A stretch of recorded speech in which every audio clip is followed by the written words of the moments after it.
BNP ভারপ্রাপ্ত chairman Tarique রহমানের ঐতিহাসিক স্বদেশ প্রত্যাবর্তনে শুকরিয়া আদায় এবং বিএনপি চেয়ারপারসন দেশনেত্রী বেগম খালেদা জিয়ার সুস্থতা কামনায় মিলাদ ও দোয়ার আয়োজন করে চাঁদপুর জেলা বিএনপি। শুক্রবার বাদ জুম্মা কেন্দ্রীয় কর্মসূচির অংশ হিসেবে চাঁদপুর পৌর, সদর উপজেলা ও হাইমচর উপজেলার বিভিন্ন মসজিদে একযোগে এ দোয়ার আয়োজন করা হয়। চাঁদপুর শহরের মিশন রোডস্থ শাহী জামে মসজিদে মিলাদ ও দোয়ার পূর্বে সংক্ষিপ্ত আলোচনা সভায় বক্তব্য রাখেন জেলা বিএনপি প্রচার সম্পাদক ও চাঁদপুর পৌর বিএনপি সাংগঠনিক সম্পাদক শরীফ উদ্দিন পলাশ। পরে শাহী জামে মসজিদের খতিব মাওলানা আব্দুল্লাহ আল মামুন মিলাদ ও দোয়া পরিচালনা করেন। গতকালকে আমাদের জাতীয়তাবাদী দল বিএনপি ভারপ্রাপ্ত চেয়ারম্যান জনাব তারেক রহমান বাংলাদেশে দীর্ঘ নির্বাসিত জীবন শেষে ফিরে এসেছে।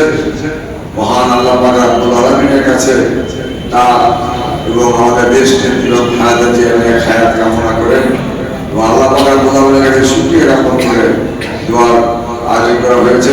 আপনারা সকলে দোয়া অংশগ্রহণ করবেন। এর পাশাপাশি আমাদের নেতা শেখ ফৌজাবের মানিক ভাইকে যাতে আল্লাহ পাক রব্বুল আলামিন শারীরিক সুস্থতা দান করুন, হায়াত দান করেন এবং ওনার মনের বাসনা পূর্ণ করে দেন। এই জন্য আপনারা মন খুলে দোয়া করবেন। আসসালামু আলাইকুম ওয়া রাহমাতুল্লাহি ওয়া বারাকাতুহু। তারেক জিয়া আল্লাহ খুব সহজ একটি নাম, এই দেশ জাতি সকলের কাছে অত্যন্ত প্রিয় একটি নাম।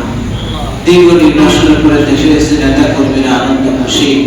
আল্লাহ আর এই খুশিকে তারা দেশ জাতির খেদমতের হিসাবে আল্লাহ কবুল করে নেন। দেশ জাতির খেদমতের জন্য আপনি কবুল করে নেন। ন্যায় নিষ্ঠার সাথে সততার সাথে মানব সেবার জন্য কবুল করেন। ন্যায় হায়াত নিরাপদ জীবন যাপন করার তৌফিক দেন।